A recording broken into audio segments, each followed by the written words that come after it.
Shalom Bapak Ibu dan Saudara-saudari yang terkasih di dalam Tuhan. Berjumpa kembali dengan saya Pendeta Virgo Trisepto Anggoro dalam program Sapaan Gembala GKI. Hari ini kita akan kembali memulai dan melanjutkan perjalanan kehidupan kita dengan mendasarkannya dalam kebenaran firman Tuhan. Mari kita berdoa. Kami bersyukur kepadamu ya Tuhan atas hari baru yang Engkau anugerahkan.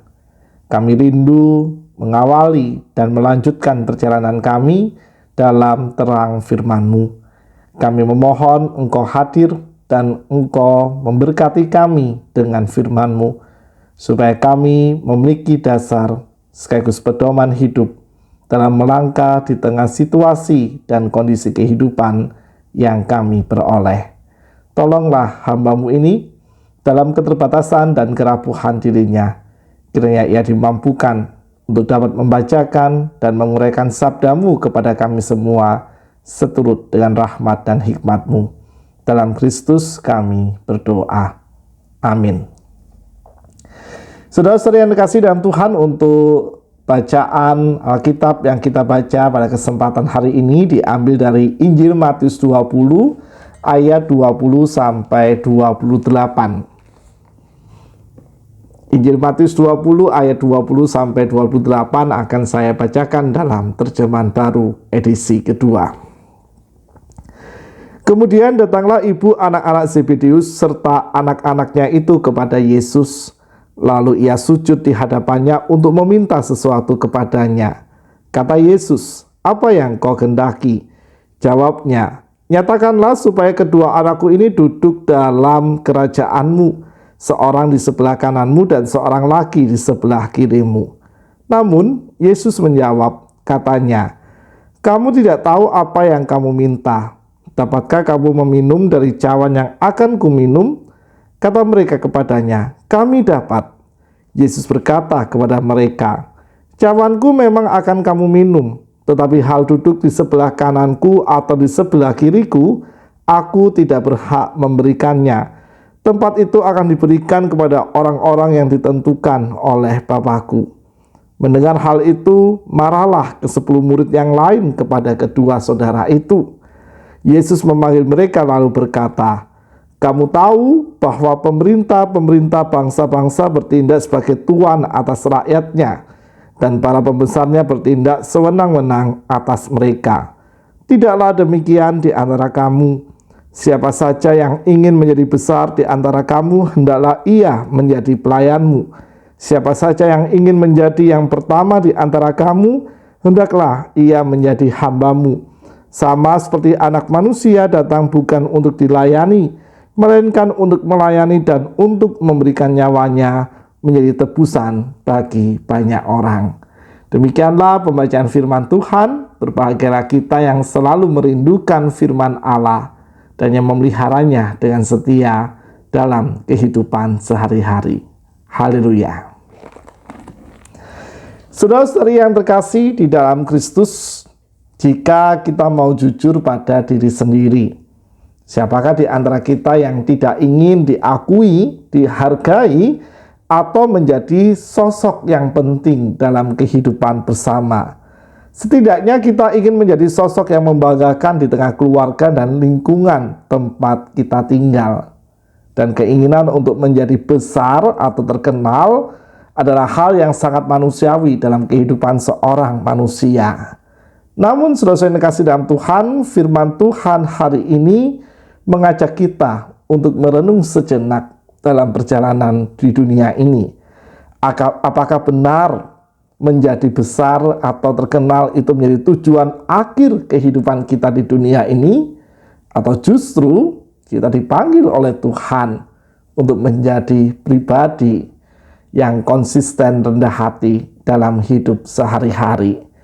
Dalam Injil Matius 20 ayat 20 sampai 28, Tuhan Yesus mengajak kita untuk menata ulang kembali tujuan hidup kita.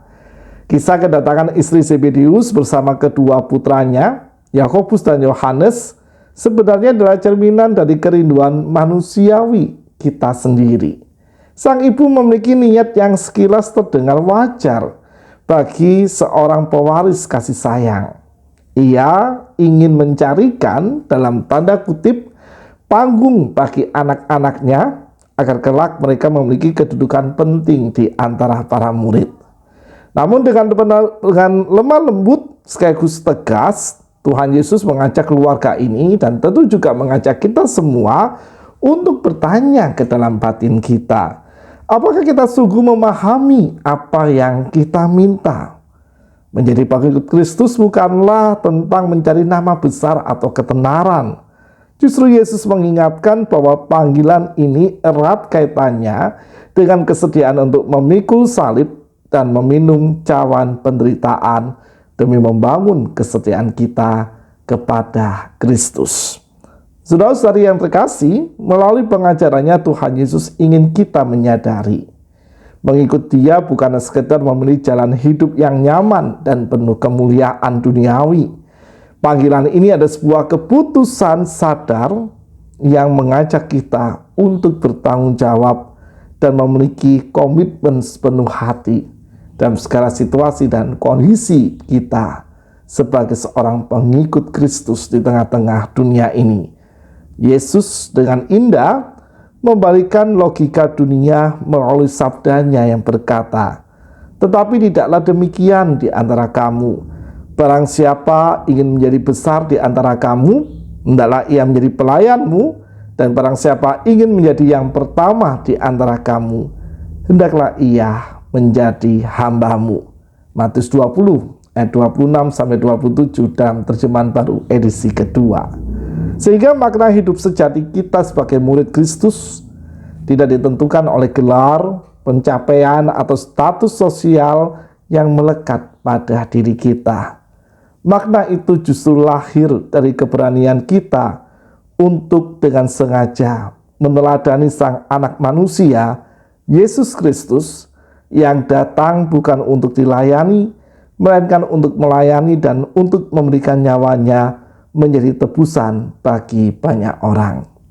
Saudara-saudari yang terkasih di dalam Tuhan, hari ini kita hidup di tengah dunia yang begitu bising, dunia yang sibuk mencari pengakuan, mengagungkan kekuasaan, dan selalu haus untuk diutamakan. Lalu bagaimana sikap kita sebagai anak-anak terang, sekaligus juga sebagai murid-murid Kristus di tengah dunia ini?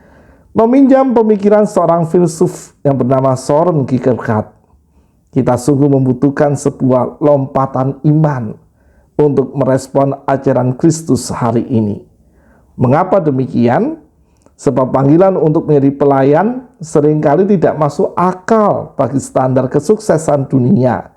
Ini adalah sebuah keputusan yang sangat personal, keputusan yang intim, dan keputusan otentik antara kita dengan Tuhan yang kita kasihi. Tuhan Yesus menawarkan jalan hidup yang berbeda. Ia mengundang kita untuk menolak standar dunia yang fana, dan dengan hati yang merdeka memilih untuk melayani Tuhan dan melayani sesama dengan kasih yang tulus. Saudara-saudari, panggilan hidup ini memang radikal, tetapi di sanalah letak keindahan dan kemuliaan kita yang sejati yang dianugerahkan oleh Kristus buat kita semua. Selamat merespon panggilan kasih ini dalam kehidupan kita. Mari kita terus belajar menjadi hamba dan bersedia menjadi yang terkecil di bawah tuntunan pimpinan Kristus. Kiranya Roh Kudus menolong, memampukan, dan menyertai setiap langkah kehidupan kita, merespon menjadi yang terkecil demi kemuliaan Allah. Amin. Mari kita berdoa. Kami mengucap syukur kepadamu Tuhan yang Maha Kasih, di tengah kebisingan dunia yang haus akan pengakuan, yang selalu ingin diutamakan, yang selalu haus akan kemuliaan duniawi. Engkau justru memanggil kami untuk bersedia dengan rendah hati, menjadi yang terkecil di antara yang terbesar, menjadi yang terkemudian di antara yang terutama, juga menjadi hamba yang bersedia untuk membaktikan diri demi memberitakan kebenaran dan kasih di tengah-tengah kehidupan di dunia ini. Kami sadar merespon panggilan ini bukanlah sebuah hal yang mudah.